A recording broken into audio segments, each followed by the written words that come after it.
welcome to Book World: The Great Escape. This is Wednesday, July 13th. I'm CJ Peterson, and my co-host is Mr. Michael Scott Clifton. We are both multi-genre, multi-award-winning authors. Actually, that's a mouthful, but it works. Uh, Hi, Mike. How was your week?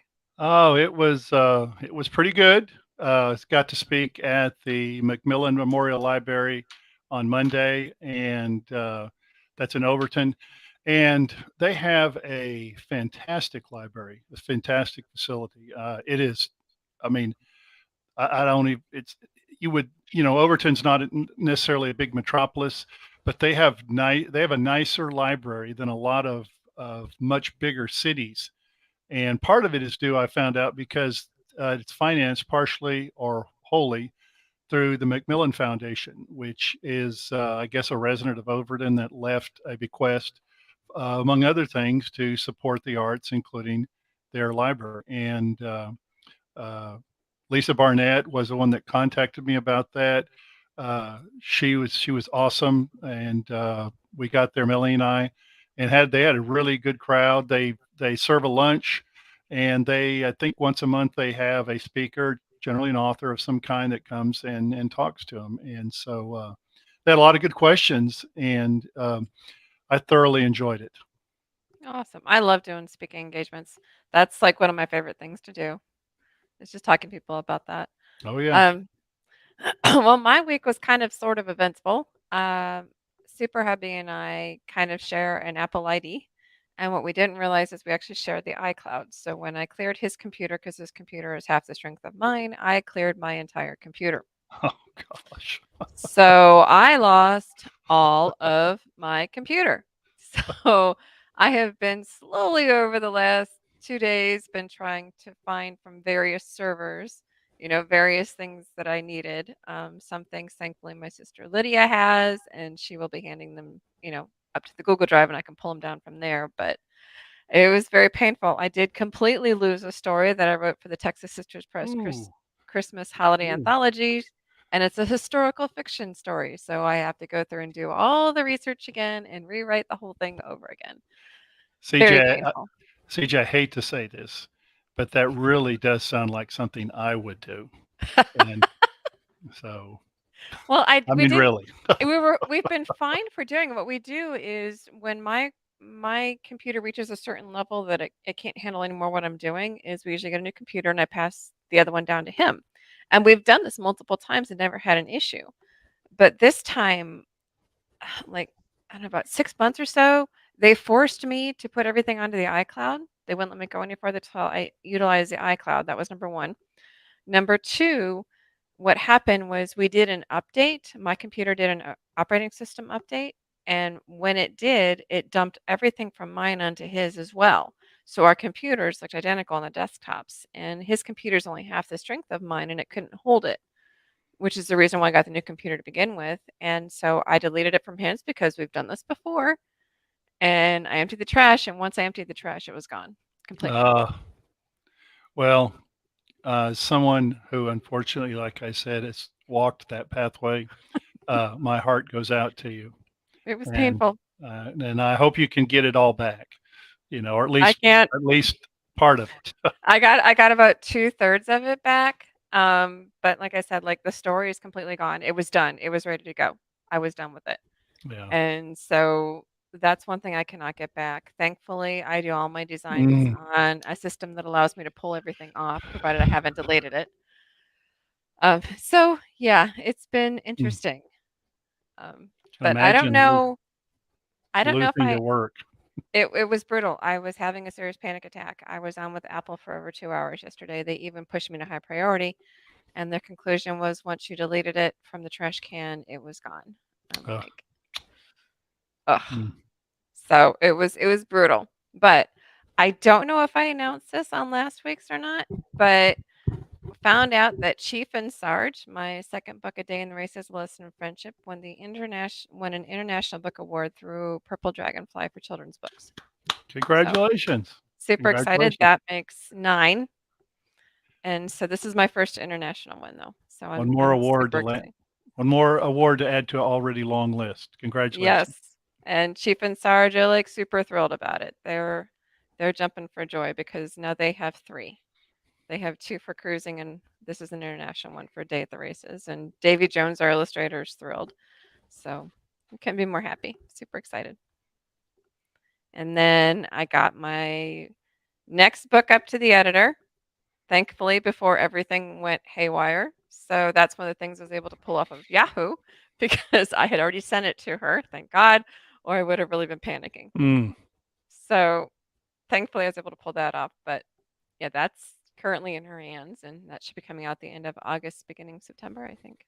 And wow. that's a historical fiction time traveling book. So it was fun. Don't recommend it. We went Mhm. from it was I had to research 1813, 1922, 1987, and then for the short story 1650. Wow. So, yeah, I don't recommend it. No, So, don't ever punch a button you're not sure what it's gonna do. So, we've done it that's before though, and yeah, nothing has ever happened. yeah. But yeah, no, not happening again. We got him Yep. his own Apple ID, so he has his own thing, and we're good. I back up everything now quadruply. I back it up on documents, back it up on desktop, back it up on 2 different flash drives. And Hmm. I've got a tertiary drive, what the that I haven't put in a external hard drive We that have I'm gonna terabyte drives. terabyte drive, that's it, and Hmm. that's what I'm gonna do next. That'll be the 5th backup. Well, So when I went to change over computers in June, I backed up some things onto the terabyte drive, but I when I went to turn mine on, it didn't make me do everything. So some of the stuff, like the pictures and stuff, are on the terabyte drive from last time, but yeah, but the terabyte drive was getting full, so I didn't want to dump the entire desktop on there. sure, yeah, yeah. So I don't know. I'm just yeah. It was sick, but nothing you can do about it. Can't cry over spilled milk, so just move Mm, forward and go on and rewrite the story, which I'm about halfway through. So it's fun.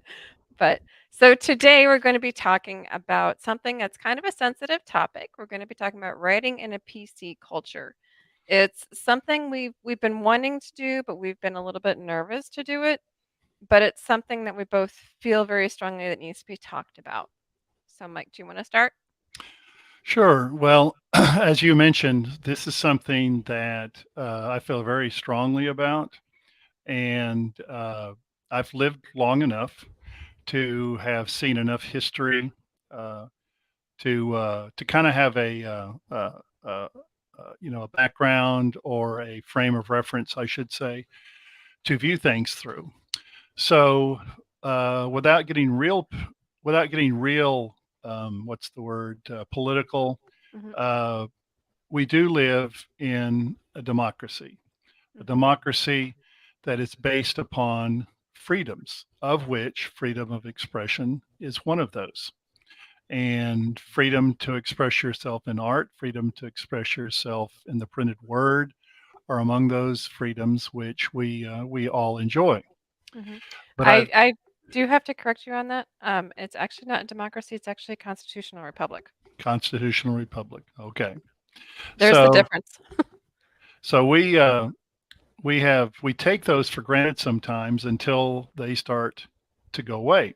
Hmm. And what I've seen is they don't use it's never in one fell swoop. Hmm. Um, it's just nibbled at and it's slowly frittered away. So in our uh, profession as independent authors, independent writers, uh, and as people who are readers, we're all readers, and we're readers before we were authors, before we were writers, or readers now. We all enjoyed reading books, and that's part of the reasons why we write. Hmm. So anyway, what I have noticed is that in most of entertainment now, we're talking about movies, music, Hmm. literature.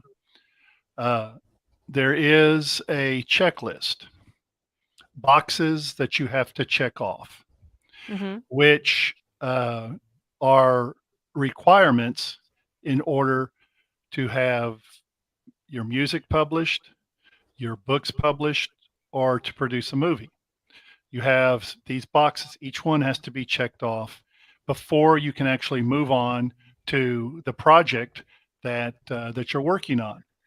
And and it's, to me, and what I've seen, and I think a lot of people would agree with me, that not only stifles creativity, Mhm. which I think is the number one thing, it stifles creativity. Number two, it produces products that are subpar compared to those of days before. And I'm not, it's just, to me, the movies aren't as good, Mhm. the books aren't as good, the music's not as good.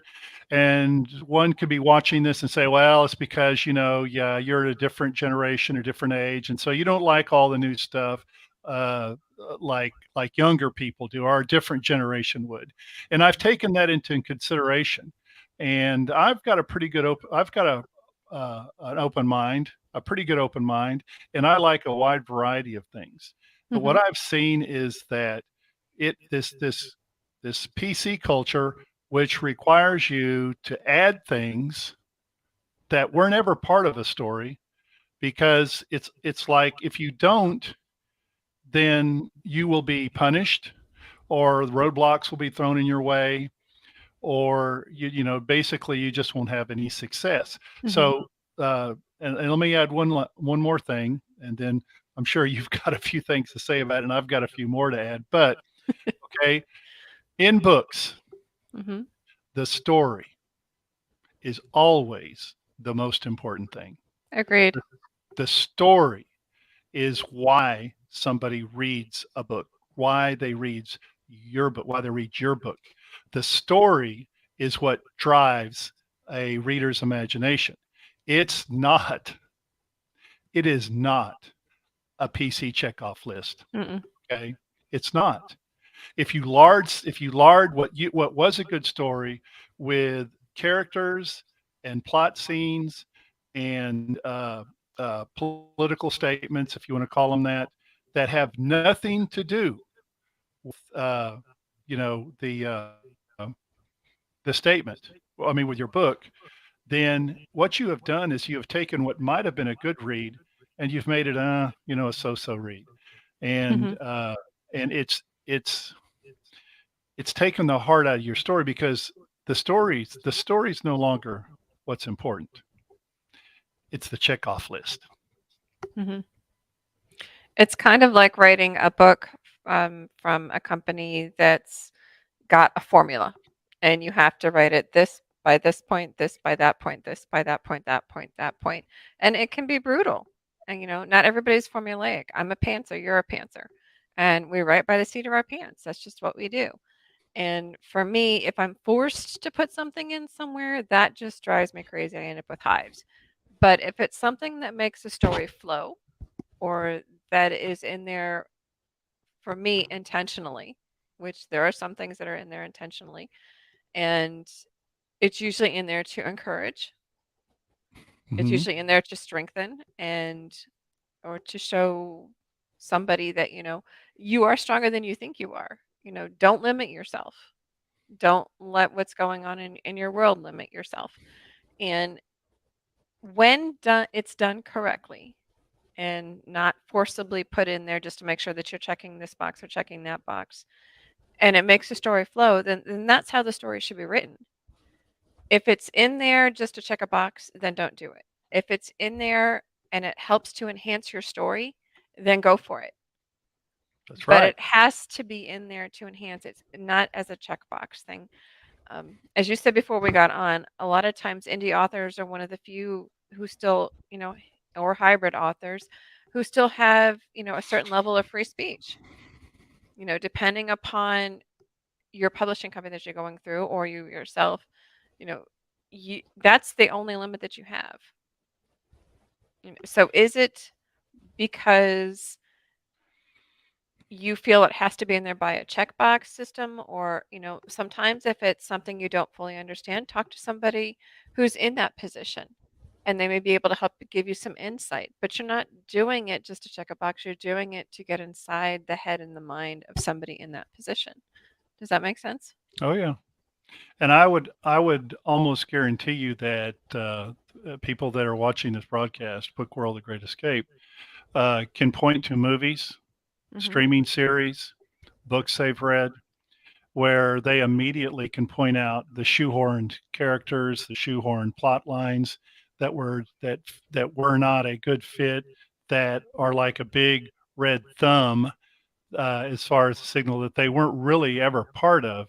Mhm. They were artificially placed in there. They weren't part of the story or plot, and but that had to be done. So, and it's interesting. You should talk, about the difference between planners and pantsers. Okay, I Mhm. would think that pantsers would have a harder time with this PC checkoff list because that is not something that you know. That puts a rein on us. Yeah, We don't yeah, like that. yeah. That that's like That's like, Mhm. planners. Now planners might have a little bit better time of it because, when they've got their storyboard and their outline and everything, Their they can character already have arcs. they can already have those plugged in and stuff, but still, it's insane. Okay? Mhm. I'm just going to say it. It's insane. Okay? Well, and if you're writing this story and it's a show don't tell, you shouldn't have to tell the reader what specifically is different about this character. They should be able to infer it by its actions, and they That's should be able to exactly right. infer That's by right. what's going on. And Right. if you cannot do that and enhance the story, then that character needs to be cut out, Right. regardless of Right. what it's there for. It has to be there to enhance the story. And it's sad, even though, like, congratulations on your book award, Thank you. but a lot of literary awards, okay, uh, are completely closed off to writers. I don't care whether they're mainstream or independent, that do not toe the PC checkoff list line. They're just not considered for these literary awards. Hmm. It's like they're verboten, and it's hard to believe that we've reached this point in such a short period of time in just the last 5 to 10 years. But it's come to that where, it's no longer about the story. Hmm. It's no longer about the uh, the characters, your plot. It's about content. Hmm. Okay, it's about what you have and what you do not have. And if you have things in there that other people find objectionable, and I'm not talking. I mean, come on, y'all. If you're watching this, I'm not talking about some rousing story about some KKK wizard and heaping praise on this, or some mass murderer, or something. I'm talking about just ordinary everyday life and people that you have in your stories. But it's it's not it's not healthy, Mm-mm. and and again, it produces entertainment. It produces literature that, to me, is is weak. It's got a weak. It's just, it's not interesting. Listen, this is and then I know I've talked too much on this, CJ, but something, and I've mentioned this before. I'm going to mention it again. One of the writers' conferences I went to had a writer, a very successful romance author. She wrote pretty hot, steamy romances, but she was a very successful author, Hmm. and she made the statement that uh, when you write, remember this: the people that read fiction, people that read my novels, romance, hot, steamy romance novels, people that would read my novels, fantasy, sci-fi, that would read yours, CJ, they are looking for escape. Hmm. They don't want to be reminded of the everyday problems in real life. Hmm. They don't want that back in their face in the book that they're reading. They want to escape. They want to project their life into the story, to imagine that in their mind. And the last thing they want to do is be brought back to reality by these checkoff lists, which just remind them of all the things they wanted to leave behind when they started reading the book. Hmm. Again, if you're not enhancing the story, don't put it in. You know, No. A- and we're trying to keep this general, so it's kind of a little bit hard to give specifics that way. Um, but when you create a character who fits the PC culture, again, if it's not enhancing the story, don't put it in. If it enhances the story and has a specific reason for being there other than a checklist, then go for it. We're not saying don't include Yeah. them at all. No, no, absolutely not. No. We're just saying make it fit within the story. Have you Yes. ever been watching a movie and all of a sudden you start to see the PC culture checklist coming and you feel like it's getting shoved down your throat? That's what we're talking about, is that that shouldn't be within books. That should be, if the writer is good, then you won't even notice it. That's right. People aren't stupid, CJ. Mhm. You know, you may have done this. This may be very familiar with you. You may be reading a book and it's one of your favorite authors, Mhm. and you come across forced put in PC check off plot line, character, scenario, whatever, etc. Okay. Mhm. And you recognize it immediately for what it is. So what do you do? Do you just, oh, I just can't put it down, and scan through it? No. What you do is you just flip the pages till you're past that. And the Mhm. and if it's a movie, what do? Same thing. Hit the fast forward button until you're Mhm. past that. So if the intent was to somehow enlighten people who apparently need enlightenment, whether they want it or not, then I think it has exactly the opposite reaction. Mhm. Exactly. And like I said, if it's there to, if you don't know the perspective of that person, whatever it is that you're trying to encompass, and you just put it in there, that's actually probably going to irritate them even more. Right. If you know somebody who's in that situation and you talk to them and you get their perspective and you allow it to blend into the story and you weave it through correctly, you won't even notice it's there. No. And one of the points you made earlier, CJ, which I'd like to double down on, is independent authors are a bastion. I don't want to be melodramatic and say the last bastion, but they are a bastion. One of Uh, the few. yes, of independent thought. I mean, because they have no publisher, no book company, no large publisher, Mhm. pulling the strings and saying, well, you got to include this, this, and this. You do not have an overseer of sorts that is forcing you to do things and put things in or out Mhm. of your work that you never meant to include. Uh, they are independent author. They are, indie authors by their name. It describes they are independent writers of the word. They Mhm. are independent authors who produce books which are not affiliated with a major company or any kind of major organizations. And so, all the independent authors out there, keep up the good work. Mhm. Well, and like I said, I'm a co-owner of a hybrid publishing company. A lot of hybrid publishing companies will let that stuff go through as well. We may caution you if something is obvious, but 9 out of 10 times, as long as it flows, we're going to let it go. So, pick your publisher wisely, pick your wording correctly, and do a lot of showing, don't telling. Hmm. And, if you feel that character needs to be there, go for it. If Right. you're doing it just to check a box, don't do it. No. It's And pretty easy.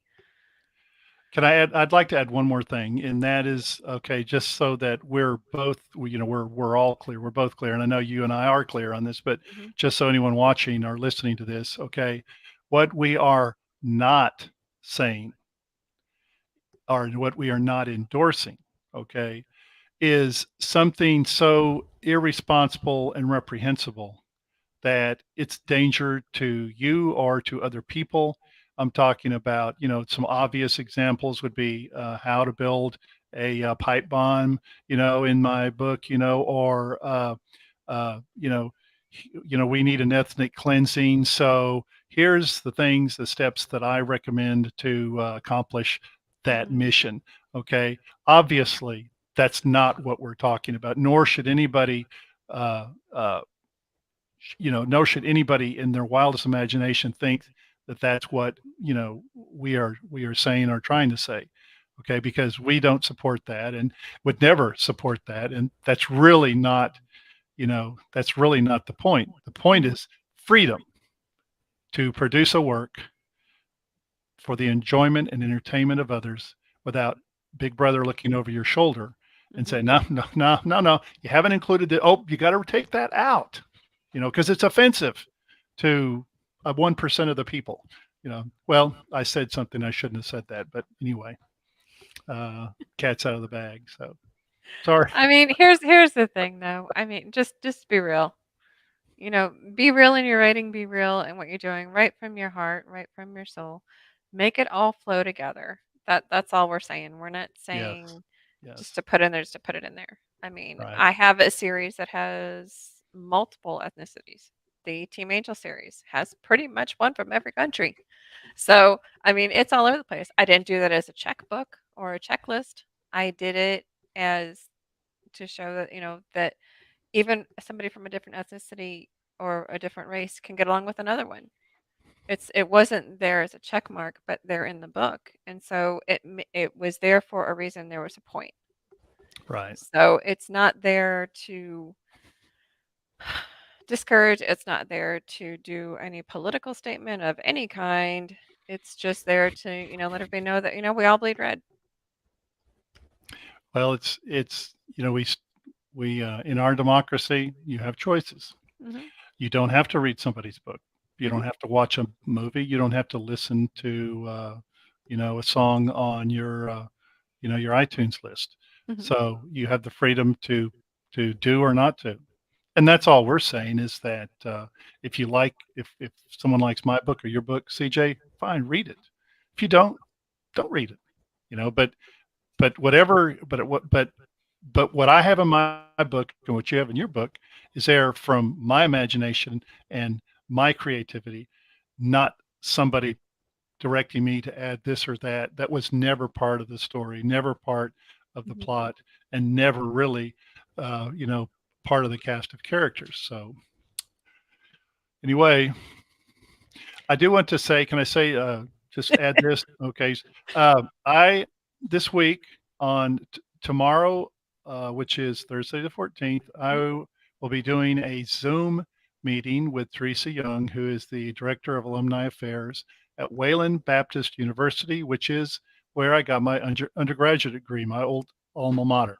Hmm. And she's going to be interviewing me about my book writing journey, and I'm looking forward to it. And that's Nice. going to be at 2:30. And then on Saturday, the 16th, this coming Saturday, the 16th, I'll be in Delight, Arkansas, and I will be speaking to the Diamond Writers Association. And I believe my topic's going to be planners and pantsers. Nice. Well, congratulations. Super excited for you. Like I said, I love doing speaking engagements. Obviously, Mike does too. So, anybody who wants to have us, look us up, go for it. Our websites are in the comments. Um, Feel free to contact us. In the meantime, next week, we're going to be doing our favorite book review day. Today was supposed to be Michael Wigington for fantasy, but there was a scheduling conflict. We're going to move him to the 27th. So, for those who tune in for that, just know he's being shifted to the 27th and we will have them on then. So in the meantime, stay tuned, stay safe. For those that are in the heat wave zone, stay cool, and we will talk to